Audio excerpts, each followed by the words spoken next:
kung gusto niyong sumagot, itaas ang kanang kamay para kayo ay mapansin ng guro. At ang pangatlo ay kapag nakikita ko kayong nakipag-usap sa inyong katabi ay tatawagin ko kayo para sa mga katanungan. Nagkakaintindihan ba tayo mga bata? Oo!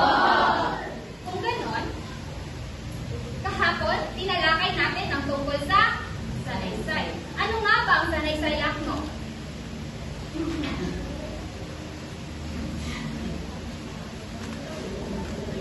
Ano ang sanaysay, Kulipano?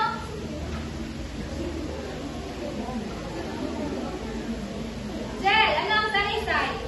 Ang sanaysay po ay isang naibing komposisyon kung saan may bahagi ng may aksakin ng Tama. At ito ay may dalawang uri, ang formal at informal. Handa na ba kayo para sa ating panibagong tatalakayin? Opo! Ganon, kilalanin muna natin ang ating mga layunin. Una, isasalaysay ulit ang napakikitang kwento sa pamamagitan ng isang pakikinihang kwento. Pangalawa, napapahalagahan ang mga aral na nakukuha galing sa kwento sa pamamagitan ng pagpapahagi sa klase. At ang panghuli ay nakasusulat sa sariling kwento, pamula. Mukhang matamlay ang tarata. Magsitayo kayong lahat at tayo sumayaw. Tandaan niyo lang ako, ganito yung gagawin niyo. May 10 palagalo, malangoy sila, pataas, papaba at paikot-ikot pa. Ang sabi ng nanay, matulog na kayo. Ang sagot, ayaw ko, ayaw ko. May 10 palagalo, malangoy sila, pataas, papaba at paikot-ikot pa. Ang sabi ng nanay, kumain na kayo. Ang sagot, gusto ko, gusto ko. Yes. Sabayan niyo ako.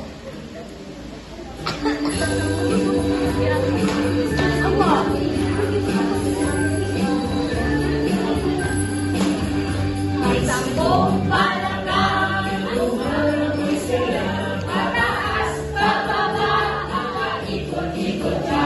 Ang sabi ng nanay, matulog na kayo. Ang sagot, ayaw ko, ayaw ko. May 10 palagalo, malangoy sila, pataas, papaba, paikot-ikot pa. Ang sabi ng nanay, kumain na kayo. Ang sagot, gusto ko, gusto ko. Nagriyahan na kayo sa linawan natin?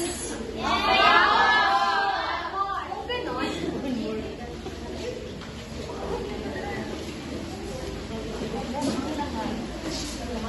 mas lalo kayong masiyahan kasi meron tayong gagawin pangkatang gawain. Pero bago pa man, Ay aalamin at uunawain muna natin ang mga balitang nasa pitara. Ito ang mga kalasitahan. Una, determinasyon. Ang determinasyon ay ang matibay ng pagpapasa ng pagtagumpay sa anumang layunin. Pangalawa, pagsasyaga. Kakayahan ng isang tao na magpatuloy sa kanyang ginawa kahit na naghihirapan kung may balakid. Meron na ba kayong idea kung ano ang mga salita nito? Magaling. Meron akong ibabahagi sa inyo na kwento. Gusto niyo ba yon? Kung gusto niyo yon, ay maupo ng maayos dahil ako ay magsisimula na sa aking ibabahaging kwento. Makinig ng mabuti. Noong unang panahon, sa isang makulay na kagubatan, merong isang batang pagong na nagngangalang si Pio. Si Pio ay kilalang mabagal sa kanyang hakbang, ngunit siya ay matalino at masipag. Isang araw, nagkaroon ng karerang magaganap sa kagubatan upang malaman kung sino ang pinakamabilis na hayop sa gubat. Marami ang nagpatala. Kabilang naroon ang pinakamabilis na hayop na si Conejo na ang nagngangalang si Billy. Ha, ha, ha! Di nyo ko matatalo. Lalo-lalo ka na, Pio, dahil napakabagal mo. Pagmamalaki niya. Ngunit, ngumiti lamang si Pio at sinabing, susubok rin po ako. Sambit niya. Dumaan ang ilang araw at nagsimula na nga ang karera. Ang lahat ng hayop ay sumali at sila ay naghanda. At nagsimula na nga. Unang tumakbo ng napakabilis ang kunenong si Billy habang ang pagong naman ay nasa likuran lang. Ngunit siya ay lumalakad lang ng napakabagal, ngunit may kumpiyansa sa sarili. Sa gitna ng karera ay tinungaw niya na napakalayo pala ng pagong. At sinambit na, napakalayo pa talaga ng pagong na yun, napakabagal talaga. At napag-isipan niyang umidlip muna sa ilalim ng puno. Pagkalipas ng ilang oras ay nagising ang kuneho. At pagtungaw niya sa pagong, ay wala na pala ito sa kanyang likuran. At ang pagong ay malapit na pala sa finish line. Kaya agad na tumakbo ng napakabilis ang kuneho. Ngunit huli na ang lahat. Dahil ang nanalo ay si Kune at Pagong. At nagsiyahan ang lahat ng hayop. Mabuhay si Pio! Ang tagumpay ay hindi lamang sa bilis, kundi sa pagtsatsaga at pagpupursige. At ang Pagong at ang kuneho naman ay humingi ng tawad kay Pagong at sinambit na, Pio, patawarin mo ako sa aking pagmamataas. Natutunan kong hindi lamang palabilis ang mahalaga, kundi ang pagtsatsaga at pagpupursige. Mula noon, naging magkaibigan ng dalawa at nagtulungan sila. At ito ay naging silbing inspirasyon sa lahat ng hayop sa kagubatan na ang determinasyon at pagpupursige ay susi sa tagumpay. Ngayon, handa na ba kayo sa ating pangkatang aktibidad? Ito ang unang pangkat. At ito naman ang pangalawang pangkat. Ang gagawin nyo lang ay ang unang pangkat ay sila ay magsasalaysay ng buod ng aking ikwento kanina. Maliwanag ba? Mahusay. Ang pangalawang pangkat naman ay sila ang magsasadula sa aking ikwento kung ano ang nangyari sa aking binahaging kwento kanina. Maliwanag ba? Magaling. Ang pamantayan sa ating gagawin pangkatang aktibidad ay ang paglalakad, 10 puntos, presentasyon, 15 puntos, kooperasyon, 10 puntos, kabuuan ay 35 puntos. Handa na ba ang lahat? Okay. Pwede na kayong maghanda. Bibigyan ko lamang kayo ng 5 minuto.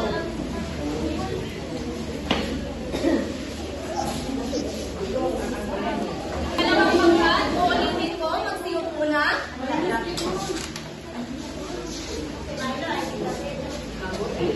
Ang unang pangkat ay sila ang unang magre-representa. Handa na ba kayo? Okay.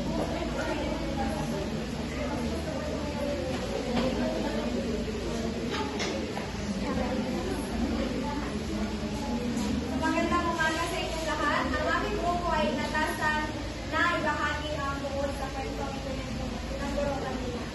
So sa isang makulay na kagubatan, may isang batang pagong na nagngangalang Pio. Si Pio ay kilalang mabagal sa kanyang mga hakbang, ngunit matyaga at matalino. Isang araw, nagkaroon ng balita sa kagubatan na magkakaroon ng malaking karera upang malaman kung sino ang pinakamabilis na hayop. Sigurado akong kaya ako itong gawin, sabi ni Haring Agila, ang tagapagmamahala ng karera. Sino ang gustong sumali? Sabi niya, maraming hayop ang nagpatala, kabilang si Billy, ang mabilis na Panginoon.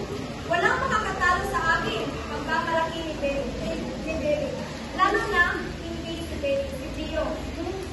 Ngunit nagpatala pa rin si Pio. Gusto ko rin sumubok, sabi niya. Nang sumapit ang araw ng karera, nagsimula ang lahat ng hayop sa linya at panimulang bilis. Agad na tumakbo si Billy ng napakabilis, habang si Pio ay naglakad lamang ng mabagal, ngunit may kumpiyansa. Habang nasa gitna ng karera, naisip ni Billy na magpahinga dahil siyang malayo na ang agwat niya kay Pio. Humiga siya sa ilalim ng isang puno at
edukasyon ay susi sa tagumpay. Yan lamang po. Bigyan na ang galing club ang unang pangkat. Sundan nyo lang ako. Ang isa, dalawa, tatlo. Isa, dalawa, tatlo. Ang galing! Ang galing! Ang galing! Ang galing! Ang galing! Kayo, pangkat dalawa. Mas tayo.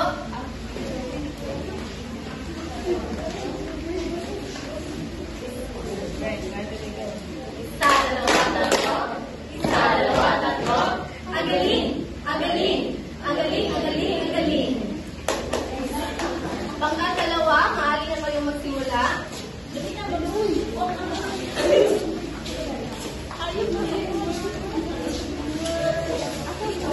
Wala na natin sa kilig.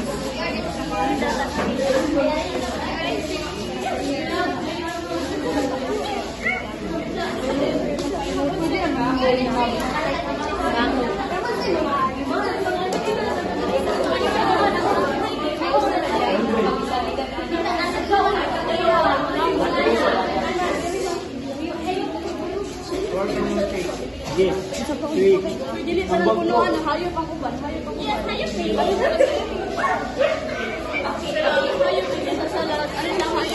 Ay, kakawin namin. Ito ba ngayon? Eh, green. Mga hayop. Uy, mga animal. Animal. Itawan pa rin. Itawan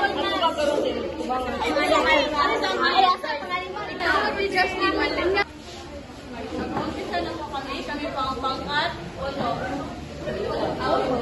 Pangkat dalawa. 1, 2, start. Mga hayop, pumunta kayo rito sapagkat meron akong ibabalita. Makinig ang lahat. Bukas ay magkakaroon ng karera. Bukas na umaga at lahat ay pwedeng sumali. Upang malaman kung sino ang pinakamabilis na hayop dito sa kagubatan. Ang aking ibinilita ay kailangan nyo ipagkalat sa buong kagubatan.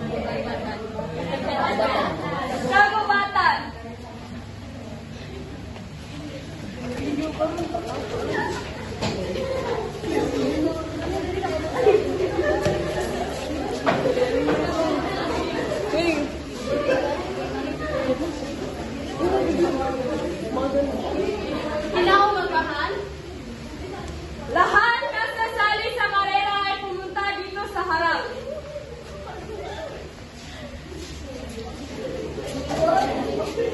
Lahat ay bumuo ng linya dahil maya-maya ay magsisimula na ang ating karera. 20 segundo at tayo ay magsisimula na.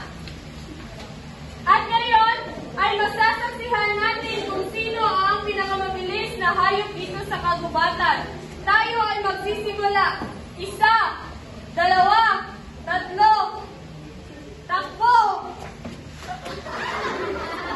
Tignan mo ang mga hayop na to, matagal. Tulungan na ako.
Magaling, meron nagkaroon ng karera at ang pagong ang nanalo. At saan naman nangyari ang kwento? Christine? Magaling na nangyari ito sa kagubatan. Sino-sino naman ang mga bida o mga karakter na nasa kwento? Glendon? Si Kuneho at si Pagong. At ang mga Hayop. hayop. Ano kaya ang aral na inyong napulot galing sa aking ibinahaging kwento? Ayun na? Ano ang aral? O wala kang na ang aral? Christine. Ang aral sa kwento ay Magtsaga at magpursige dahil ito ang susi sa tagumpay. Sa tingin nyo, ano kaya ang ating tatalakayin ngayon? Meron ba kayong ideya? Ang paksang ating tatalakayin ngayon ay tungkol sa pamula. Ano nga ba ang pamula?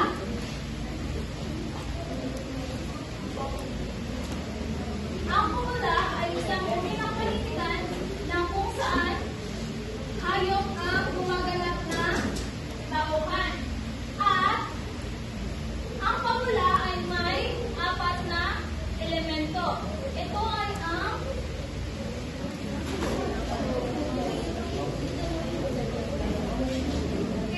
ang tauhan, tagpuan, banghay, at ang aral. Ano nga ba ang aral?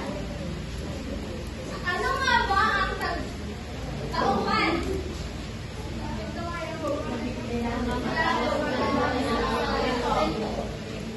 tama, ang tauhan ay ang gumaganap na kaunahing tauhan na nagbibigay ng kulay o nagbibigay buhay sa isang kwento. At ang pangalawang elemento ay ang tagpuan.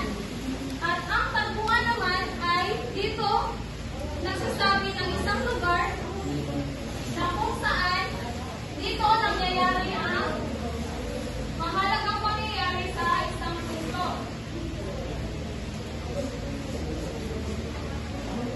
At ang pangatlo ay ang banghay.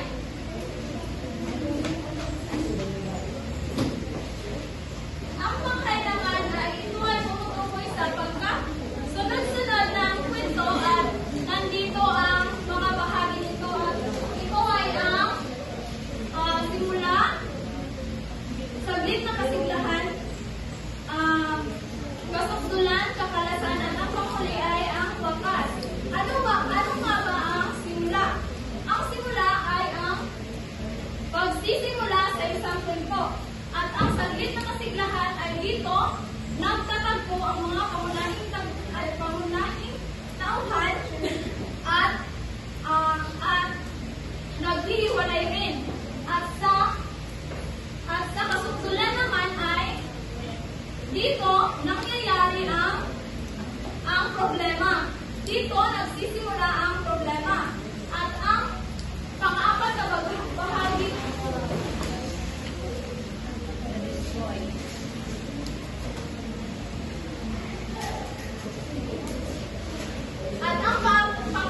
bahagi ng banghay ay ang kakalasan.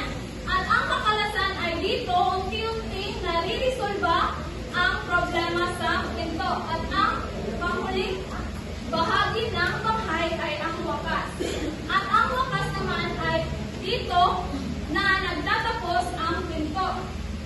At ngayon ang panghuling elemento ng pabula. Ang huling elemento ng pabula ay ang aral.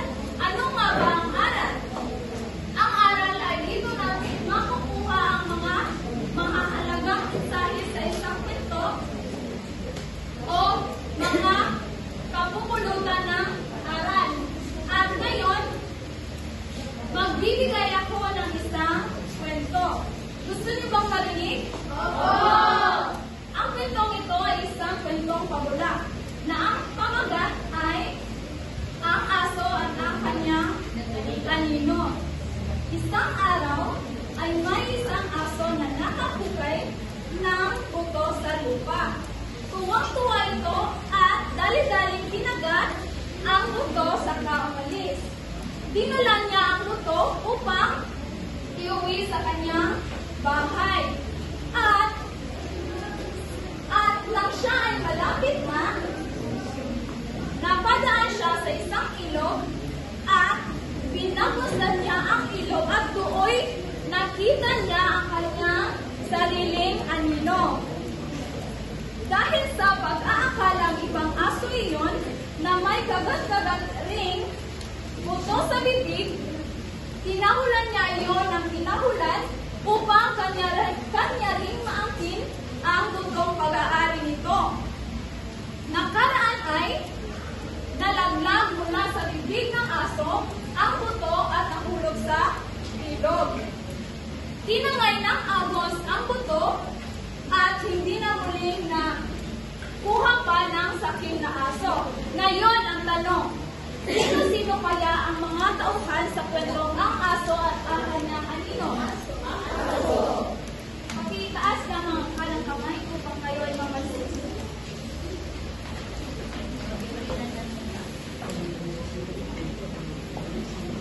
Wala bang nakapagbibigay kung sino ang mga tauhan sa kwento?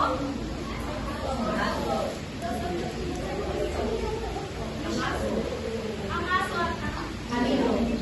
Magaling! Ang tauhan sa kwentong ang aso at ang kunet at ang kanyang sariling anino ay ang aso at ang kanyang anino. At ngayon naman sa tagpuan. Ano kaya ang tagpuan? O saan kaya makikita ang tagpuan sa kwento? Sa ilog. Ang tagpuan sa kwentong ang aso at ang kanyang sariling anino ay sa ilog. Ngayon naman ay sa banghay. Ano naman kaya ang pagkakasunod-sunod ng kwentong ang aso at ang kanyang anino? Sino ang makapagbibigay? Wala? Ako na lang ang magbibigay. Ang pagkakasunod-sunod sa kwentong ang aso at ang kanyang anino ay una, sa simula ay noong nakahukay ang aso ng buto sa lupa. At ang saglit na kasilahan naman ay noong napadaan ang aso sa ilog at pinagmasdan niya ang kanyang sarili sa ilog at tuoy nakita niya ang kanyang sariling anino. At sa kasukdulan naman ay nung tinahulan niya ang kanyang sariling anino upang kanya ring maangkin ang butong pag-aari nito. At ang pangapat ay kakalasan. Ang kakalasan naman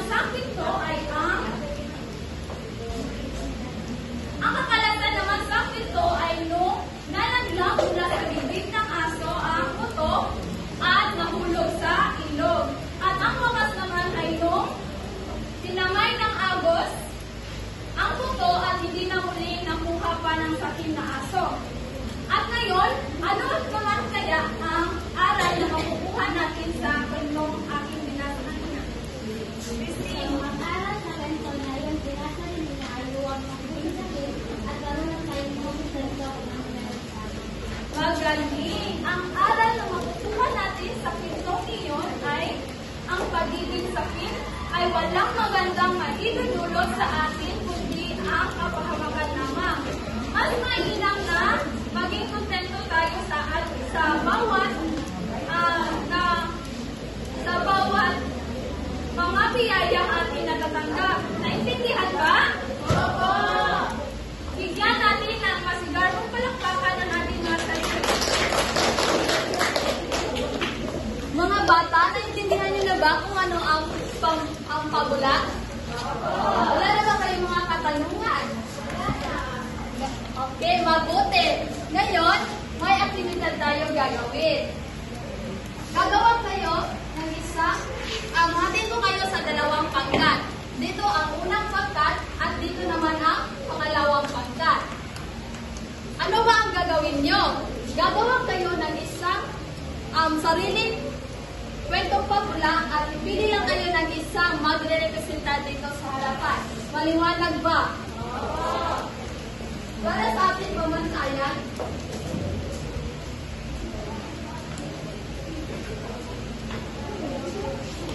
pagsasalita, malinaw at may emosyon na itong pagbabasa. Ito ay may 20 puntos. Originalidad, 20 puntos.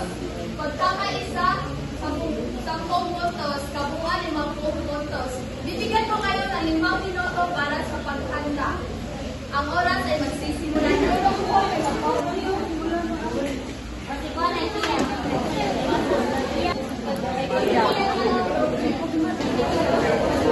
Okay, tapos na ang aking oras. Pilay ko po ang lahat. Hindi ko na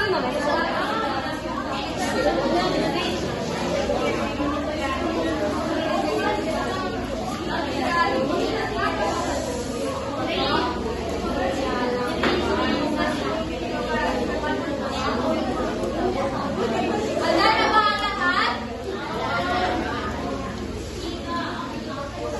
Unang pangkat ang unang magre-representa. Sa harapan.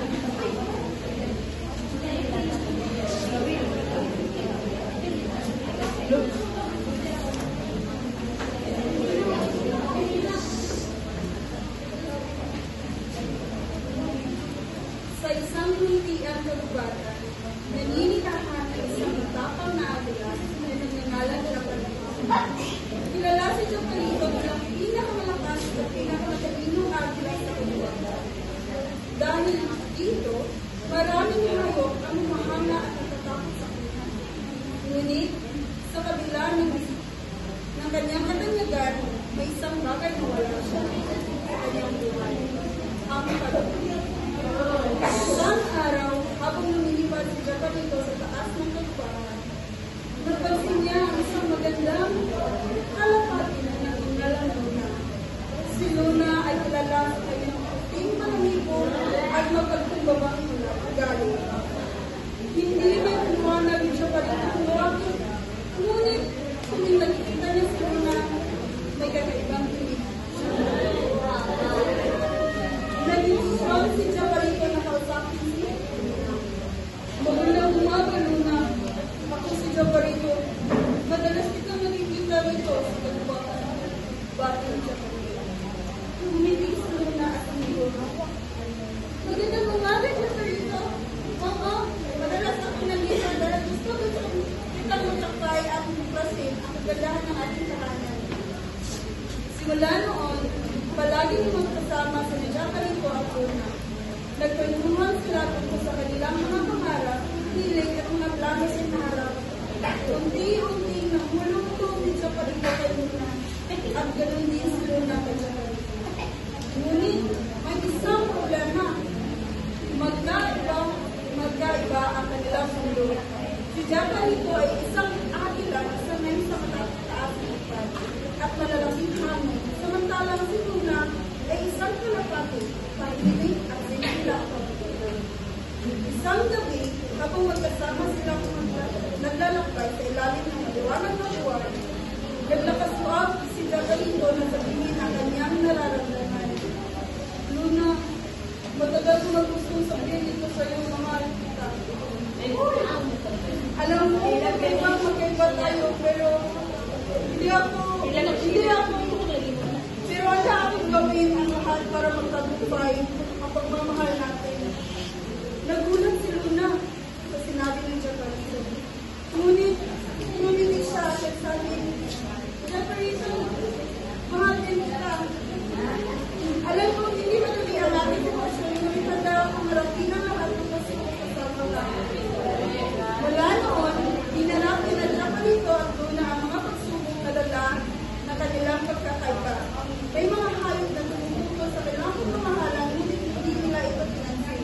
Sa halip, pinakita nila ang tunay na pagmamahal ay walang kailangang pagkakaiba. Isang araw, habang kasama sila paglalakbay, napagtanto nila ang kanilang pagmamahalan ay naging inspirasyon sa buong kagubatan at kanilang hayop ay natutong tanggapin ang kanilang pagkakaiba at nagpunoon ng pagkakaisa. Sa huli, si Japanito at Luna ay naging simbolo ng tunay na pagmamahal sa kagubatan. Ipinakita nila na gaano ang kalaki ang pagkakaiba basta't may pagtitiwala at walang imposibleng pagsulong. Magkasama, yun ang pinarang ang buhay ko ng pagmamahal at kasiyahan. Magaling. Hanggang dalawa. Magandang araw sa lahat. So ako ang representante ng pangalawang pangkat sa kwentong Ang Pagkakaibigan. Sa isang masilayan na parang, may isang magandang pagkakaibigan sa pagitan ni Jill, ang batang kuneho at ni Shani na magandang pusa. Ang kanilang samahan ay puno ng kasiyahan at pagmamahal. At ang kanilang mga araw ay puno ng mga paglalakbay at mga laro sa gitna ng lumpiang makadamay. Isang araw, dumating sa parang si Kenmark, ang mapangakit na agila na may napakagandang pakpak at matalim na piling. Si Kenmark ay bagong salta sa lugar ay mabilis na nakuha ang atensyon ni Shani sa kanyang karisma at kakayahang lumipad ng mataas. Pero tila ba hindi naisiyahan si Jill sa pagbabago ni Shani. Hindi niya alam kung paano sasabihin kay Shani ang kanyang nararamdaman. Ngunit, isang araw sa ilalim ng mga bituin, nilapitan ni Jill si Shani. Nagsalita siya ng tapat na nagsasabing siya ay nagkaroon ng mga pagdududa at nararamdaman niyang siya ay nababaliwala kay Shani. Tinanggap ni Shani ng kanyang mga salita at sinabi na siya ay nagtutok sa pakikipagkaibigan kay Kenmark. Ngunit hindi niya ito inaasahan na magdudulot ng anumang problema. Magaling. Ang unang pangkat ay nakakuha ng 50 puntos. Bigyan ng 5 bagsak.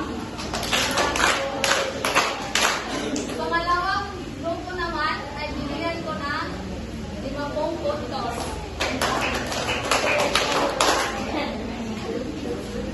Kung kayo ay nakikinig kanina sa aking diskusyon, masasagot ninyo ang mga katanungan sa aking pagsusulit.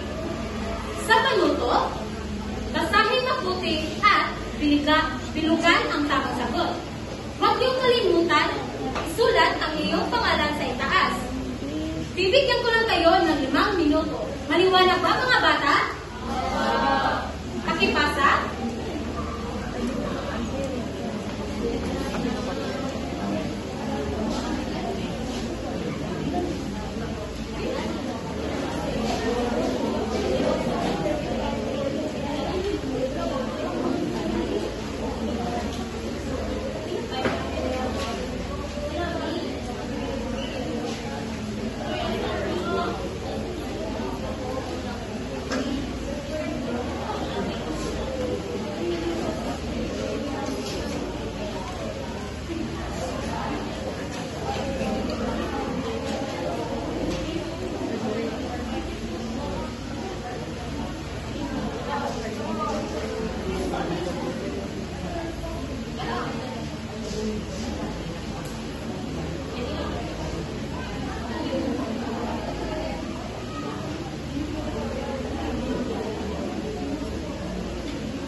Tapos na ba mga bata?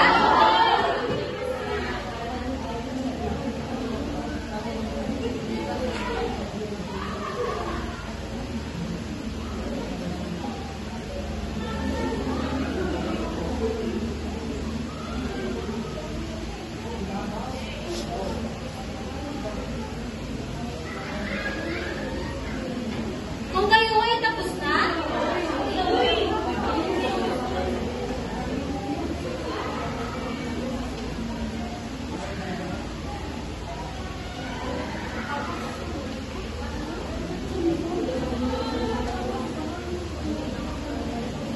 masipag palit na sa iyong katabi.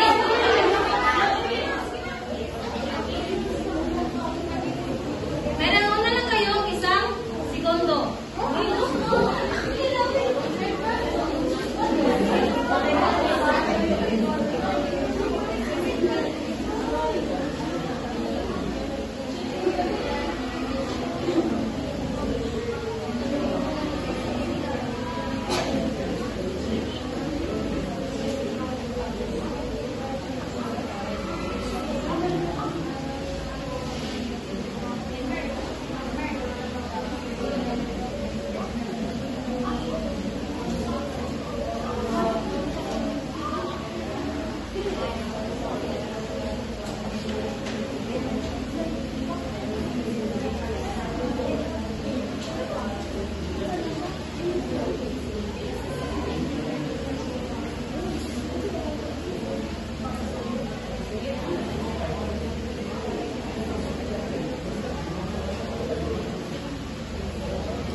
tapos na at hindi pa nakatapos, magpalit na ang inyong takdang.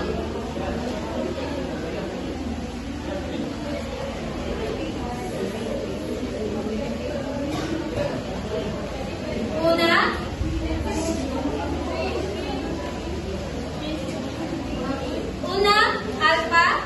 Pangalawa, bravo. Pangatlo, bravo. Pangapat, bravo. Tatlo, bravo. Pang-apat, bravo. Pang-lima, bravo. Pang-anim, delta. Pang-pito, Charlie. Pang-walo, bravo. Pang-siyam,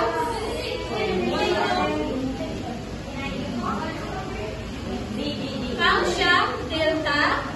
Pang-sampo, Charlie. Pang-labing-isa, delta. Pang-labing-dalawa, bravo. Pang-labing-tatlo, delta. Pang-labing-apat, Charlie. Pang-labing-lima, delta. Pang-labing-walo, bravo. Ay, walo, bravo.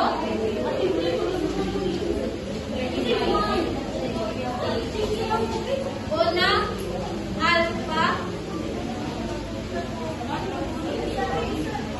Una, alpha. Pangalawa, bravo. Pangatlo, bravo. Pang-apat, bravo. Pang-lima, bravo. Pang-anim, delta. Pang-walo, Charlie. Pang-pito, Charlie. Pang-walo, bravo. Pang-siyam, delta. Pang-sampo, Charlie. Labing-isa, delta. Labing-dalawa, bravo. Labing-tatlo, delta. Labing-apat, Charlie. At labing-lima, delta. Pakipasa na sa harap.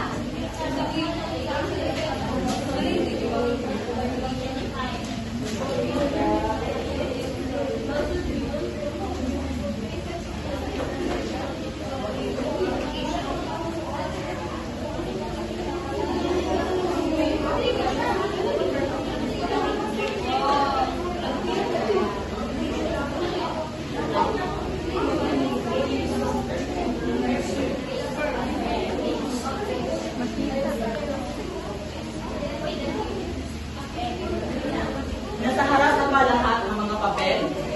Bago tayo patungo sa ating takdang aralin, sino ba dito nakakuha ng malaking marka? Magaling. Bigyan natin sila ng Junisha Club. Handa na ba? 1, 2, 3. 1, 2, 3. Very good, very good, very good. Ngayon, dadako na tayo sa takdang aralin. Di ba kanina ay nagpangkatang gawain kayo at nakagawa kayo ng kwentong pabula. Kwentong pabula at sa inyong takdang aralin, ito ay individual. Ang panluto ay sa isang buong malinis na papel or sa isang long bond paper, kayo ay gagawa ng kwentong pabula sa pamamagitan ng pagguhit ng hayop. Naintindihan ba? Mayroong pamantayan kung paano ito mamarkahan. Una, sa pagguhit ay 10 puntos.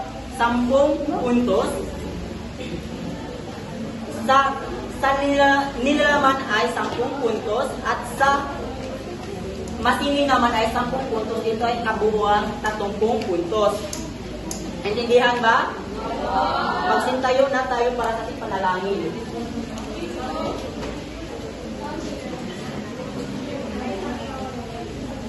Pakiulit ang panuto.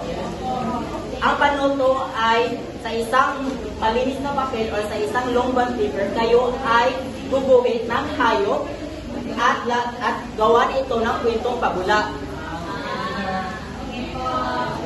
Naintindihan? Okay, magsintayo na tayo para sa panalangin. Kuya, panguluhan mo ang ating panalangin sa araw na ito. Dana mo ang lahat.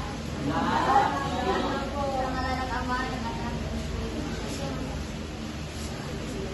the angel of God, the Virgin dear, and God's love to us. And this day, we have my side to light and guide, to road and darkness. Amen. Okay, bago kayo umalis, pakihanay muna ang ating mga upuan. Okay, maraming salamat po. Thank you.